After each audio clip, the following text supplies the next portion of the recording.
Everyone, আমি মাইশমিতা রুবে। আজকের ক্লাসে তোমাদের সবাইকে স্বাগতম জানাচ্ছি। অনেকদিন ধরে আমাদের দেখা হচ্ছে না, তাই না? তো আজকে আমরা হচ্ছে লিওনার্দো ক্যাপ্রিওকে দিয়ে তোমাদেরকে স্বাগতম জানালাম।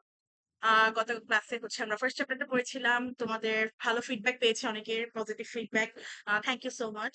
আজকে হচ্ছে আমরা সেকেন্ড চ্যাপ্টারটা পড়বো, সেটা হচ্ছে দেখলা কি কি দ্বিতীয় অধ্যায়, জীবকোষ ও টিস্যু।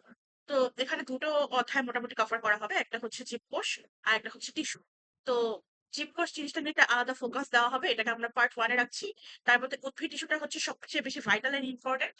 আর মানে অনেক বেশি ডিটেলস আছে, প্রাণী টিস্যু আমি একবারও বলছি না যে এটা লেস ইম্পর্টেন্ট, বাট উদ্ভিদ টিস্যু যেটা, এটা নিয়ে আমাদের আতঙ্কের শেষ থাকে না। উদ্ভিদ টিস্যুটা একটু কঠিনও, মানে কঠিন, যেটা কঠিন সেটাকে কঠিন আমাদের বলাই উচিত। আর প্রাণী টিস্যুটাও আমাদের জন্য ভালোই ইম্পর্টেন্ট। আর কোর্স যে পার্টটা, ওই পার্টটা হচ্ছে আমরা ছোটবেলা থেকে পড়ছি, ক্লাস 6 থেকে।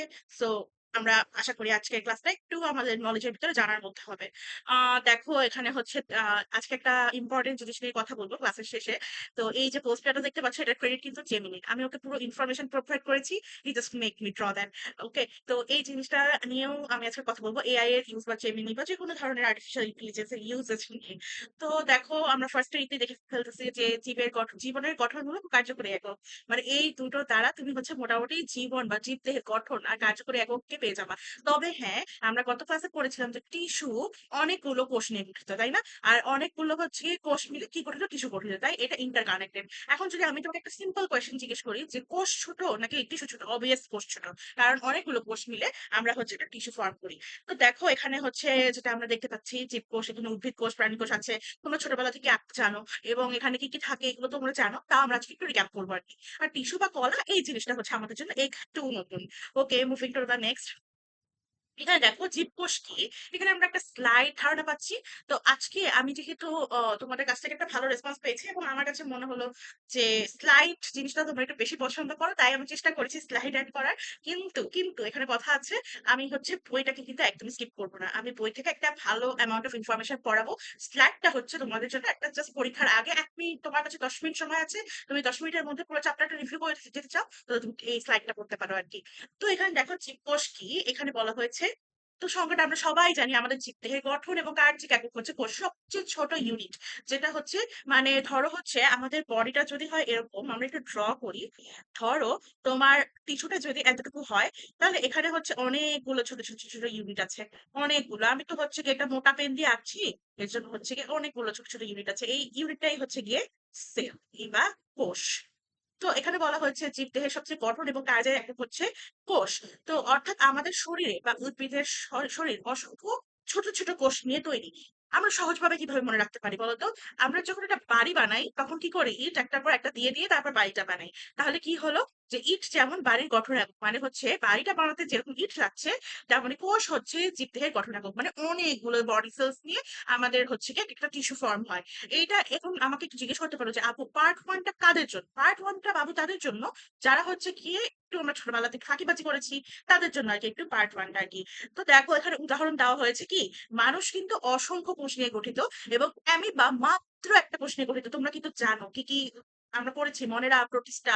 এখানে কিন্তু এককোষী, মনেরাটা একদমই এককোষী, আর প্রোটিস্টাটা হচ্ছে এককোষী বা বহুকোষী।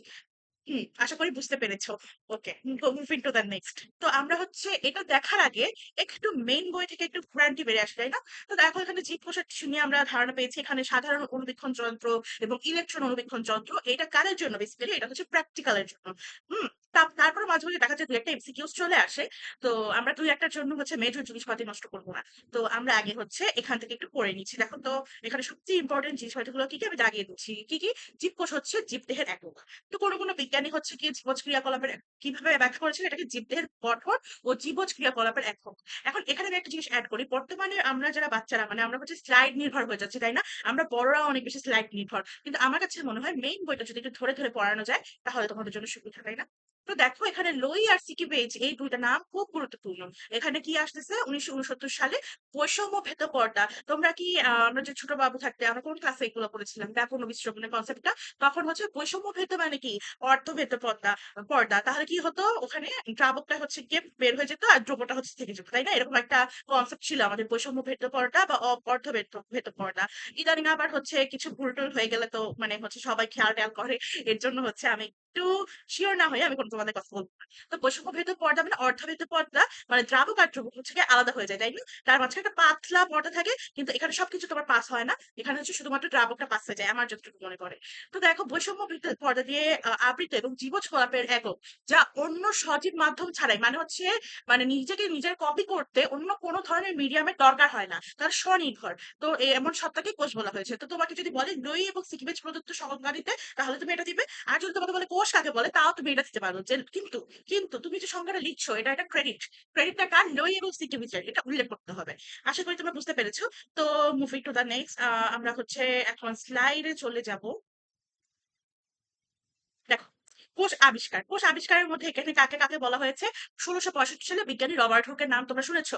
রবার্ট হুক একটা সভায় যাচ্ছিলেন, তার আগে হচ্ছে কি উনি ভাবলেন যে নতুন কিছু একটা দেওয়া দরকার, যেটা হচ্ছে কি আমরা সবসময় দেখি, মানে বিজ্ঞানীদের মধ্যে নতুন কিছু আবিষ্কার করার অভ্যাস। তো উনি কি করলেন, কর্ক, মানে হচ্ছে কি হোমিওপ্যাথিকের উপরে যে একটা ছিপি থাকে না, হোমিওপ্যাথিকের দেখবা তোমরা কাঠের থাকে, তো ওইরকম একটা কর্কের পাতলা অংশ তিনি হচ্ছে পর্যবেক্ষণ করেন। মানে হচ্ছে কর্কটাকে হালকা একটা স্লাইস করে তারপর হচ্ছে উনি পর্যবেক্ষণ করে কি দেখতে পান, ছোট ছোট প্রকোষ্ঠ। আমরা প্রকোষ্ঠ কাকে বলি বলতো? কোনো ছোট ছোট রুম বা ছোট ছোট হাউস, এটাকে আমরা বলি প্রকোষ্ঠ। তো ওই জায়গাটাকে উনি বলছেন কি সেল বা কোষ। আপনার মাইকটা আজকে অনেক ডিস্টার্ব করছে, সরি। তো হচ্ছে এই জিনিসটা একটু ইম্পর্টেন্ট, যে ছোট ছোট প্রকোষ্ঠ দেখতে পান। কিন্তু আমাকে তুমি বলো যে পরীক্ষায় কি আসার মতো একটা জিনিস, উত্তর হচ্ছে না, কারণ এগুলো হচ্ছে ছোটবেলাকার পড়াশোনা।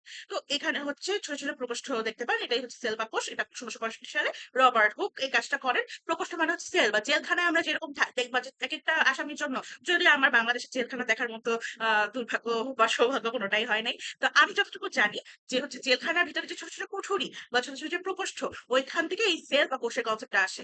ওকে, এখন আসো কোষতত্ত্ব। কোষতত্ত্ব হচ্ছে তুমি যখন একটু বড় হবা তখনকার জন্য তোমার জন্য খুব ইম্পর্টেন্ট আমার কাছে মনে হয়, মানে বড় বাবুদের জন্য একটু বেশি ইম্পর্টেন্ট। তো যাই হোক, তবুও হচ্ছে কোষতত্ত্বের একটা আলাদা সিগনিফিকেন্স আছে। যাই হোক, আমার এটা অনেক ইচ্ছা ছিল। এই যে প্রশ্নোত্তর, প্রশ্নোত্তরতে কি বলা হয়েছে? প্রশ্নোত্তরতে ৩টা মুখ্য পয়েন্ট আছে। তুমি যখন বড় ক্লাসে উঠবে তখন হচ্ছে তোমার আর অনেকগুলো পয়েন্টস পড়া লাগবে। আমি শুধু শুধু তোমার এই পড়াশোনার ইচ্ছাটাকে মানে মনোটোনাস করে ফেলতে চাচ্ছি না, এই কারণে হচ্ছে কি আমি মেজর মেজর পয়েন্টস গুলো আনলাম। যে কি কি সকল জীব হচ্ছে কোষ নিয়ে গঠিত। অবভিয়াসলি তুমি তোমার চারপাশে পিঁপড়া দেখতে পাচ্ছ, তুমি তোমার চারপাশে হচ্ছে কি দেখতে পাচ্ছ, ব্যাঙ দেখতে পাচ্ছ, আমাকে দেখতে পাচ্ছ আজকে ক্লাস নিচ্ছি, নিজেকে দেখতে পাচ্ছ, মাকে দেখতে পাচ্ছ, কিংবা ধরো রাস্তায় যে তোমার পোষা কুকুরটা বা তোমার রাস্তায় যে পাহাড়দার কুকুরটা, সবার বডি কিন্তু কোষ দিয়ে গঠিত। এমনকি তুমি যে ফলমূল তরি তরকারি খাচ্ছ, সেটাও কিন্তু কোষ দিয়ে গঠিত। মুরগির মাংস পছন্দ নাকি গরুর মাংস, দুটোরই হচ্ছে কি সেল দিয়ে গঠিত বডি, তাই না? তো কোষ হচ্ছে জীবদেহের গঠন ও কাজের একক, এটা তো হচ্ছে ইউনিভার্সাল ট্রুথ। নতুন কোষ পূর্ববর্তী কোষ থেকে সৃষ্টি হয়। অবভিয়াসলি তুমি এখান থেকে একটা কোষ নিলে, তারপর এখান থেকে হচ্ছে কি আরেকটা কোষ বের হতে থাকে, এখান থেকে একটা কোষ বের হতে থাকে, এভাবে করে করে করে করে পর্যায়ক্রমে একটা টিস্যু ফর্ম হয়। একটা ফ্ল্যাগ বানায় ফেললাম না, এটা কিসের ফ্ল্যাগ বলতে চাই না। তো দেখো, আমরা হচ্ছে একটু ওখান থেকে ঘুরে আসি, যদি দেখি ইম্পর্টেন্ট কিছু পাই। না, ওরা এখনো কিছু বলেনি। প্রশ্নটা একটু ইম্পর্টেন্ট ছিল দেখি, তোমাদের বড় ক্লাসে লাগবে দেখি, একটু পড়াই যদি ভাই ইন্টারেস্ট লেগে যায়। আমরা এই পেজটা পড়ে ফেলেছি, এই পেজটা। আচ্ছা, আসো কোষের আকার ও আকৃতি। এখন আমাকে বলতে পারো যে আপু, আকার ও আকৃতির মধ্যে পার্থক্যটা কি? আকার হচ্ছে কি যেটা তুমি দেখতে পাও নাকি দেখতে পাও না, মানে যেটা অতি ক্ষুদ্র চোখের সীমা, দৃষ্টি সীমার বাইরে, নাকি হচ্ছে তুমি দেখতে পাচ্ছ, এটা হচ্ছে আকার। আর আকৃতি হচ্ছে যেটাকে তুমি দেখতে পাচ্ছ, কিন্তু ওটার হচ্ছে কি ফিজিক্যাল অ্যাপিয়ারেন্সটা কেমন। আশা করি আমি আকার ও আকৃতির ডিফারেন্সটা বোঝাতে পেরেছি। তো দেখো, আকারটা কি আসে ইনজেস্ট। অধিকাংশ কোষ কি করে না, অনুবীক্ষণ যন্ত্র ছাড়া কিচ্ছু দেখা যায় না। মানে অবভিয়াসলি তোমার হচ্ছে কি, তুমি যদি টিস্যু, তুমি তোমার হাতের মধ্যে থেকে একটু টিস্যু আমরা কেটে নিই, বিভিন্ন ধরনের যখন বায়োপসি করা হয় দেখবা হচ্ছে কি সেল সহ একটা টিস্যু কালেক্ট করা হয় বডি থেকে, রাইট? যাদের হচ্ছে বায়োপসি করার এক্সপিরিয়েন্স আছে, বা আল্লাহ না করুক মানে তোমরা জানো বায়োপসি নিয়ে, তো দেখবো যে তারা টিস্যু কাট করে, তাই না? কিংবা আমরা যখন হচ্ছে কি কলম করি, কলম মানে কি হচ্ছে জোর কলম করি, তারপর কি কি জানি কলম টলম করি না আমরা গাছপালায়, বিশেষ করে শাখা কলম, তারপর কি কি কলমের নাম জানি আছে, ইন্টার বায়োলজি বইতে এগুলো আছে, তোমরা পড়তে পারবে। তো আমরা যখন কলম করি তখন কি করি, আমরা টিস্যু একটু কাট করি, তাই না? আমি তো জানি বাকল কেটে নিই বা টিস্যু কেটে নিই, যে কোনো কিছু ধরনের কাজকর্ম করার জন্য। তো দেখো, এখানে অধিকাংশ কোষে আমরা অনুবীক্ষণ যন্ত্র দিয়ে দেখতে পাই না। অবভিয়াসলি এত ক্ষুদ্র ক্ষুদ্র কোটি কোটি মাইক্রো মাইক্রো ছোট ছোট ছোট ছোট কোষ নিয়ে আমাদের বডিটা গঠিত, তার মানে তো এটা অবভিয়াসলি দেখার জন্য আমাদের কি লাগবে, জটিল অনুবীক্ষণ যন্ত্র লাগে। তো কি হয়, কিছু কোষ যেমন বড় হয়, যেমন উট পাখির ডিম, এটা কিন্তু হচ্ছে সবচেয়ে বড় কোষ। শুক্রাণুটা কিন্তু বড়। তারপর আর কি হয়, কোলালু, তারপর চাল, রাইস, কি কি জানি আছে, এগুলো হচ্ছে গিয়ে একটু বড় বড়। যেমন উট পাখির ডিমের কুসুমটা সবচেয়ে, মানে ডিমের কুসুমটা হচ্ছে সবচেয়ে বড়। ডিমের কোষ, কোষ কেন এটা বলতো?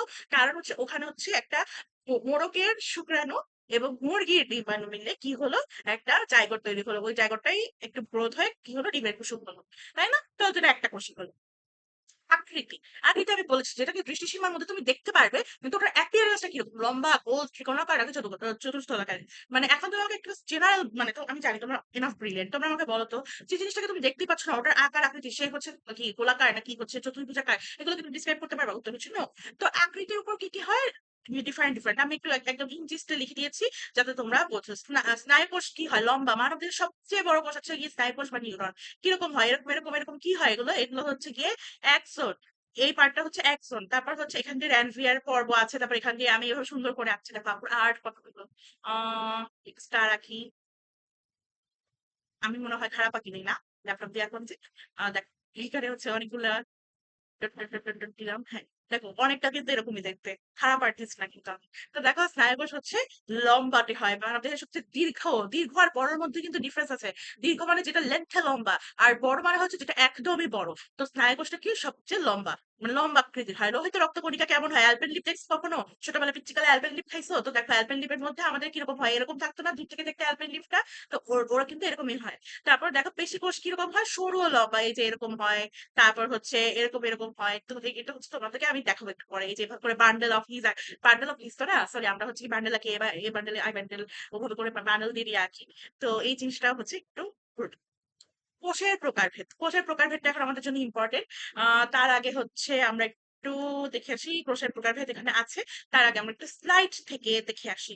তো আমার একটা মজার মানে আজকে সারাক্ষণ হচ্ছে কি ফেসবুকে দেখছিলাম আমি যে কোষের আকার আকৃতি নিয়ে একটা ডিবেট চলছে তো কোষের প্রকারভেদের মধ্যে দুই ধরনের কোষ আছে। যারা এটা দেখে ভুল শিখে আগে ভুল শিখেছ আমার কাছ থেকে একটু ভালোভাবে শিখে নাও। কোষের প্রকারভেদ হচ্ছে দুই ধরনের। একটা হচ্ছে আদি কোষী প্রোক্যারিওটিক। তোমাদেরকে লাস্ট ক্লাসে মেবি আমি বলেছিলাম মানে না তোমাদেরকে বলিনি। একটা খুবই দুঃখের একটা দুর্ঘটনার কথা শেয়ার করি যে আমি হচ্ছে এই ক্লাসটা আগে একবার রেকর্ড করেছি। হ্যাঁ, তো এর মাঝখানে আমার দুইবার হচ্ছে কারেন্টের কারণে আমি রেকর্ড করতে পারিনি। আর একবার দেখি সাউন্ড নেই। তো আমার ২-৩ বার রেকর্ড করা লেগেছে। তো এর জন্যই মনে হচ্ছে যে তোমাদের আগে একবার পড়িয়েছি। তাহলে আমি একটু বলি শোনো। আদিকোষী মানে হচ্ছে প্রোক্যারিওটিক। সবসময় ওয়ার্ডটা শুনলেই বুঝবা যে নতুন বা হচ্ছে অপরিপক্ব। মানে বা হচ্ছে কি খুবই অপরিপক্ব ইম্যাচিউর টাইপের কিছু একটা। তো আমার কথা হচ্ছে আমার একটা প্রশ্ন তোমাদের কাছে একটা জিনিস একটা বাচ্চা ইম্যাচিউর টিনেজে আমরা যখন একটা ইম্যাচিউর থাকি ইম্যাচিউর ডিসিশনস নেই তো তার মানে কি আমরা কি নাই অ্যাবসেন্ট আমরা তো আছি কিন্তু আমরা অপরিপক্ব বা ইম্যাচিউর তাই কোন একটা জিনিস নাই আর কোন একটা জিনিস ইম্যাচিউর এই দুটো জিনিসের মধ্যে যথেষ্ট পার্থক্য আছে তো আদিকোষী মানে হচ্ছে প্রোক্যারিওটিক তাহলে কি হয় প্রোক্যারিওটিকের সুগঠিত নিউক্লিয়াস নেই না এখানে আমিও ভুল করছি দেখছো সুগঠিত নিউক্লিয়াস নেই তবে মানে সুগঠিত নিউক্লিয়াস হচ্ছে যে অনুপস্থিত তবে ওটা হচ্ছে অপরিপক্ক নিউক্লিয়াস মানে কি বলতো এখানে আমি হচ্ছে শর্টে লিখতে গিয়ে আমি সেম ভুলটা করছি দেখো শর্টে লিখতে গিয়ে আমি এখানে সেম ভুলটা করছি শুরুতে নিউক্লিয়াস নেই অবভিয়াসলি নেই কিন্তু নিউক্লিয়াসটা কি হয় অপরিপক্ক আমি যদি এইভাবে বলতাম যে নিউক্লিয়াস নাই তাহলে এটা ভুল হয়ে যেত কিন্তু আমার লেখাটা ঠিক আছে এখন আমি খেয়াল করলাম আমি কিন্তু বলিনি একবারও যে নিউক্লিয়াস নেই আমি বলেছি আছে কিন্তু সেটা সুগঠিত না ঠিক আছে যেমন ধরো হচ্ছে মাইশা আছে কিন্তু আজকে মাইশা লাল জামা পরেনি তার মানে কি আমি নাই সেটা তো না কিন্তু আজকে আমি লাল জামা পরিনি আজকে আমার করোনাটা অন্য রঙের আচ্ছা ঝিল্লি বেষ্টিত অঙ্গাণু ঝিল্লি মানে কি মেমব্রেন তো মেমব্রেন ঝিল্লি আর মেমব্রেনের মধ্যে ডিফারেন্স তো ঝিল্লি মানে কি ঝিল্লি মানে কি এটাতে পরে আসছি আমরা তো মানে যেমন ধরো প্রোটেকশন ওয়ালা কোনো অঙ্গাণু তুমি পাবা না মানে তাকে যে প্রোটেক্ট করবে বা তাকে ঢেকে রাখবে বা তাকে যে মানে সিকিউর করবে এমন কোনো অর্গানও নাই আকারে এনাফ ছোট স্বাভাবিক আদি কোষিত আকারে এনাফ ছোট হবে যেহেতু ওর মধ্যে জিনিসপাতি নেই উদাহরণ কি ব্যাকটেরিয়া দেখো ব্যাকটেরিয়া সেল অ্যানাটমি দেখো এখানে কি আছে কোনো কিছুই হচ্ছে গিয়ে তোমার পরিপক্ক কিছু নেই প্লাজমিড আছে প্লাজমিড হচ্ছে চলন প্লাজমিড হচ্ছে এমন একটা জিনিস যেটাকে তুমি হচ্ছে কি রিকম্বিনেন্ট ডিএনএ প্রযুক্তিতে ইউজ করতে পারো এটাও তোমার এইচএসসি বায়োলজির জন্য তারপর দেখো ফ্লাজেলি আছে ফ্লাজেলি কি যেটা মুভ করতে পারে তারপর দেখো নিউক্লিয়েড আছে ডিএনএ তারপর রাইবোজোম আছে ওদের কিন্তু রাইবোজোম থাকে আর হচ্ছে সাইটোপ্লাজম আছে ক্যাপসুল আছে সেল ওয়াল আছে এগুলো পূর্ণটাই মানে হচ্ছে তারপর হচ্ছে পিলি আছে পিলি মানে পাইরাস পিলির প্লুরাল সরি প্লুরাল হচ্ছে পাইরাস তো এই জিনিসপাতি গুলা আসলে ওদের আছে কিন্তু একটা পারফেক্ট সেলে যা জিনিসপাতি থাকা দরকার এগুলো সবকিছু ওদের ভিতরে নাই এবং ওদের নিউক্লিয়াসের মধ্যে আমরা কি জানি নিউক্লিয়াসে কি আছে আপনার সাথে রিপিট কর এক নিউক্লিয়ার মেমব্রেন আছে নিউক্লিয়ার রন্ধ্র আছে নিউক্লিওপ্লাজম আছে নিউক্লিওলাস আছে আর ক্রোমাটিন তো এগুলোটাও মানে আছে কিন্তু ওটা প্রপারলি প্রপোর্শনেট ভাবে ভালো একটা নিউক্লিয়াসের মধ্যে পড়ে না ওদের কিন্তু নিউক্লিয়াস আছে আমি আবার রিপিট করতেছি পরে আবার বলবো না যে আপনি রিপিট করেন আপনি বলছেন নিউক্লিয়াস নাই আপনি বলছেন সুগঠিত নিউক্লিয়াস নাই আচ্ছা উদাহরণ দেখো কি দেওয়া ব্যাকটেরিয়া আর প্রকৃত কোষে প্রকৃত ইউ মানে প্রেজেন্ট ইউ মানে হচ্ছে প্রেজেন্ট আবার যদি তোমাকে বলে সিউডো মানে হচ্ছে ছদ্মবেশী বা হচ্ছে গিয়ে থেকেও নাই এমন যেমন ধরো তোমাদের ইন্টারে একটা পড়া আছে সিলোম তখন আমরা কি বলি আমার সাথে একটু বলো তো ইউসিলোমেট মানে কি আছে সিলোম আছে সিউডোফিলামেন্ট। সিউডো মানে কি ছদ্মবেশী। তার মানে হচ্ছে সে আছে থেকেও নাই আরকি। আর কি অ্যাফিলামেন্ট, যেখানে দেখবা যেমন ধরো আমরা ইদানিং অনেক শুনি অ্যাসেক্সুয়াল, ও অ্যাসেক্সুয়াল। অ্যাসেক্সুয়াল মানে নাই। মানে ওর মানে ওর মধ্যে সেক্সুয়ালিটি নাই। ঠিক তেমনই হচ্ছে অ্যাফিলামেন্ট মানে ওর মধ্যে সিলম নাই। শব্দটাই মানে অ্যাবসেন্ট। ওকে, একটু গ্যাপ দিলাম। প্রকৃত কোষে ইউক্যারিওটিক। মানে হচ্ছে কি প্রেজেন্ট। তাহলে ওদের কি আছে? নিউক্লিয়াস আছে। সব ধরনের অঙ্গাণু থাকে। আকারে একটু বড় হয়। দেখো আকারটাই পুরো বড়।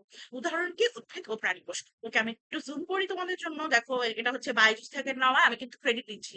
এটা হচ্ছে দ্য লার্নিং অ্যাপ, ইন্ডিয়ার একটা পপুলার লার্নিং অ্যাপ। তো দেখো এখানে হচ্ছে সেল ওয়াল আছে, যেটা আমাদের জন্য অত্যাবশ্যকীয়, কিন্তু প্রাণীতে কিন্তু থাকে না সেল ওয়াল। তারপর দেখো একটা সেল মেমব্রেন আছে। গোলগি গোলগি অ্যাপারেটাস, মানে অ্যাপারেটাস মানে বডি, গোলজি বডি, যেটাকে তোমরা গোলগি বডি বলো। রাইবোসোম আছে, গোলগি ভেসিকলস আছে, স্মুথ ইয়ার মানে কি মসৃণ এন্ডোপ্লাজমিক রেটিকুলাম, যেটাতে কোনো রাইবোসোম থাকে না। এটার ভিতরে কি আছে? নিউক্লিওলাস আছে। এই যে নিউক্লিওলাস আছে, তারপর হচ্ছে নিউক্লিয়াস পুরোটা আছে, মসৃণ এন্ডোপ্লাজমিক রেটিকুলাম আছে, বড় সেন্ট্রাল ভ্যাকিউল মানে কি কোষ গহ্বর, বড় একটা কোষ গহ্বর আছে। আর কি আছে? অ্যামাইলোপ্লাস্ট। অ্যামাইলোপ্লাস্ট মানে কি? প্লাস্টিডের একটা প্রকারভেদ হচ্ছে অ্যামাইলোপ্লাস্ট। অ্যামাইলোপ্লাস্টে কি হয়?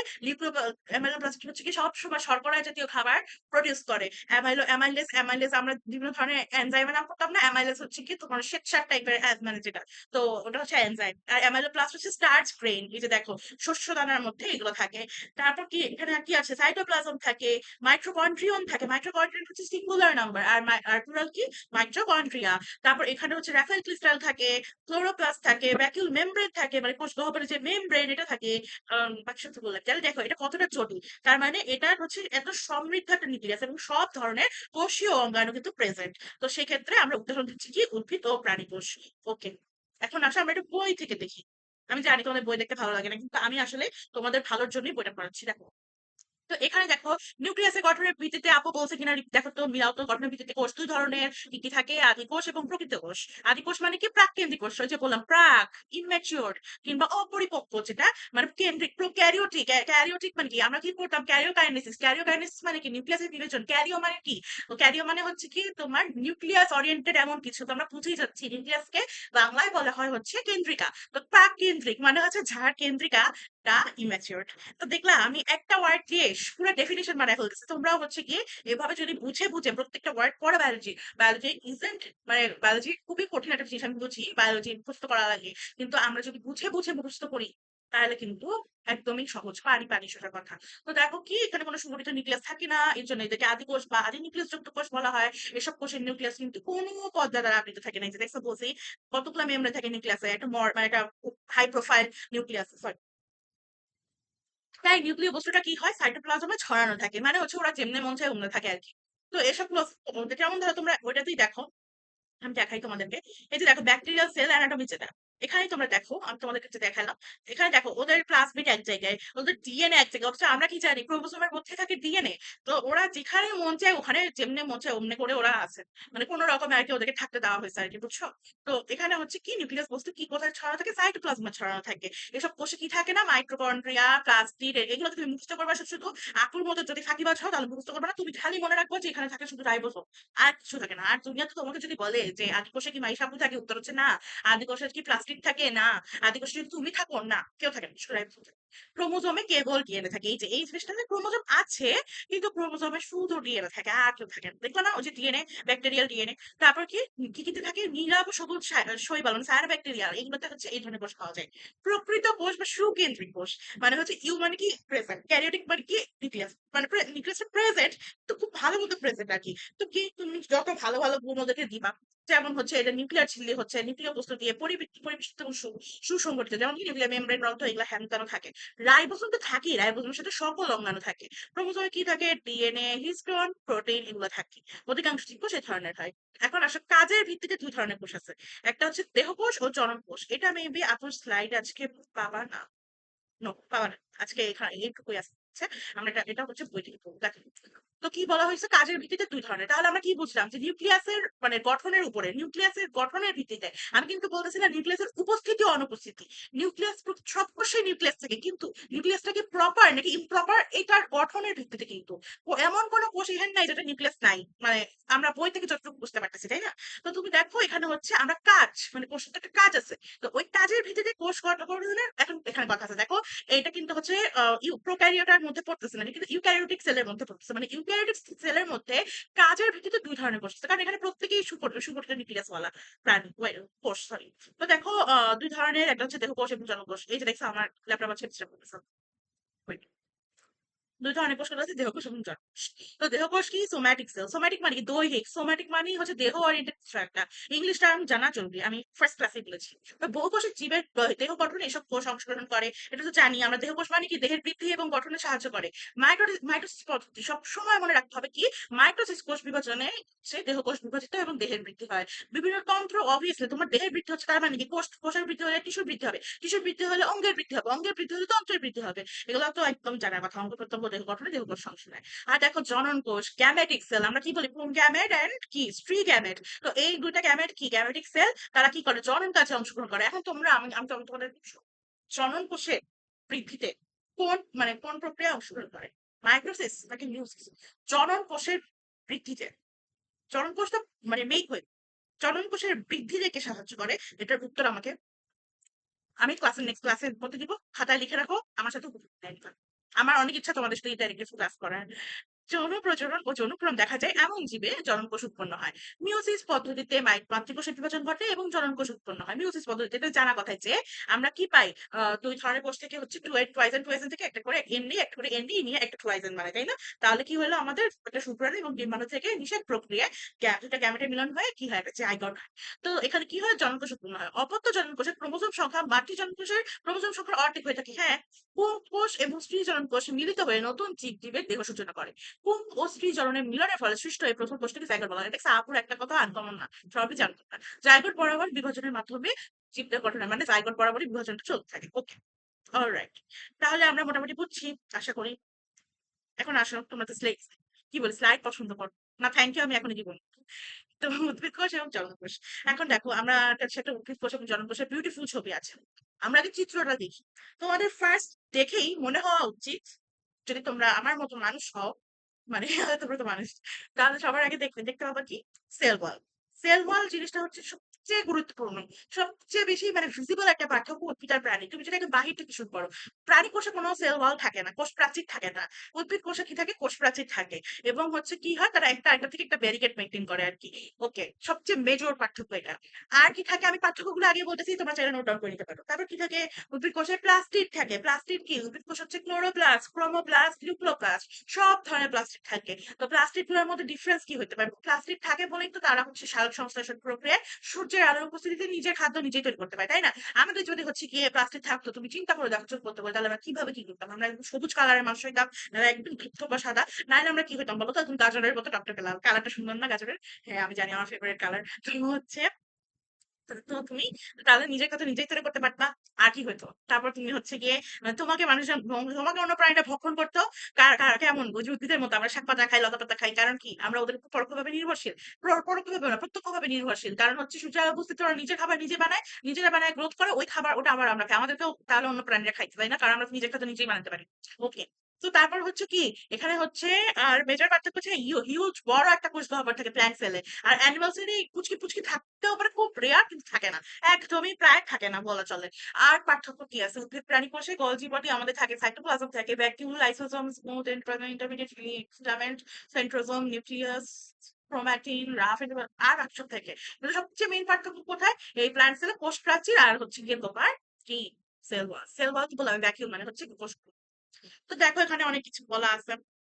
রসধানি ওয়ার্ডটা একটু বলি, রসধানি ওয়ার্ডটা হচ্ছে কি, হ্যাঁ, রাজধানী ওয়ার্ডটা একটু বলি। রাজধানী ওয়ার্ডটা হচ্ছে তোমার, কোষ গহ্বরকে বাংলায় বলা হয় রাজধানী। এইসব ওয়ার্ড দিয়ে না আবার হচ্ছে গিয়ে পোলাপানকে কনফিউজ করে দেয়, এর জন্য আমি হচ্ছে রাজধানী ওয়ার্ডটা রাখছি। এটা এত লাল কেন? সরি, লাল তো ঠিক আছে, কথা হচ্ছে মানে খুবই মানে চিকন আর কি, মোটা।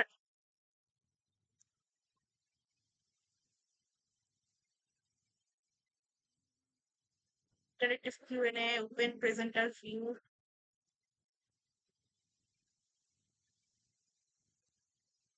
না, আমার লাগছে না, আমার এভাবে বলেই হচ্ছে। তো দেখো মাঝখানে একটু সরি, আমি একটু ইন্টারাপ্ট করে ফেলছি। তো দেখো উদ্ভিদ কোষ এবং প্রাণী কোষের মধ্যে সবচেয়ে বড় পার্থক্য গুলো আমরা এখানে নিয়ে আসছি। কি রে আবার উঠে না।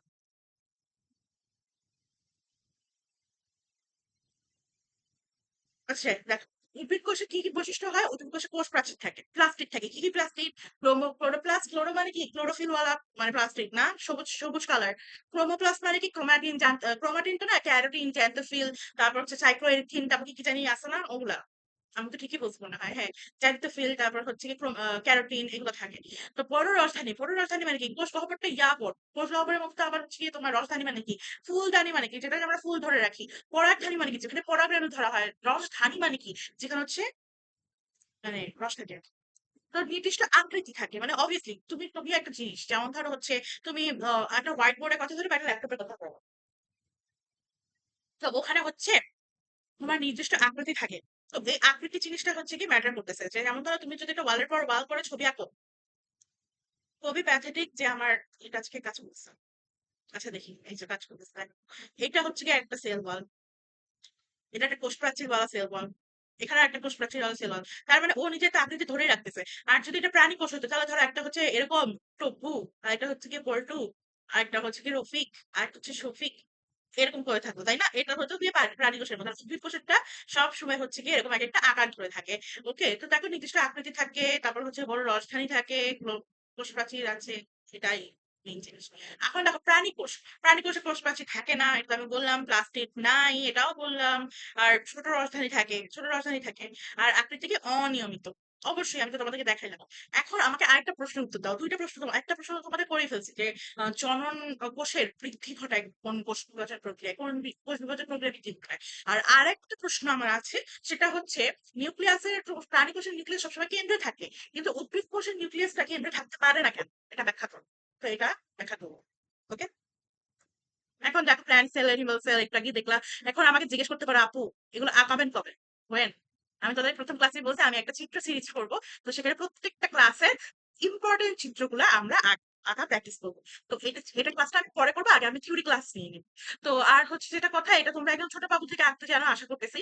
তাও যেসব বাবুরা আঁকতে জানো না, কিংবা হচ্ছে মানে এখনো শেখার খুব ইন্টাসিয়াস্ট যে শিখবাই, তো তাদের হচ্ছে গিয়ে আমি ইনশাল্লাহ হচ্ছে গিয়ে করে দিবো।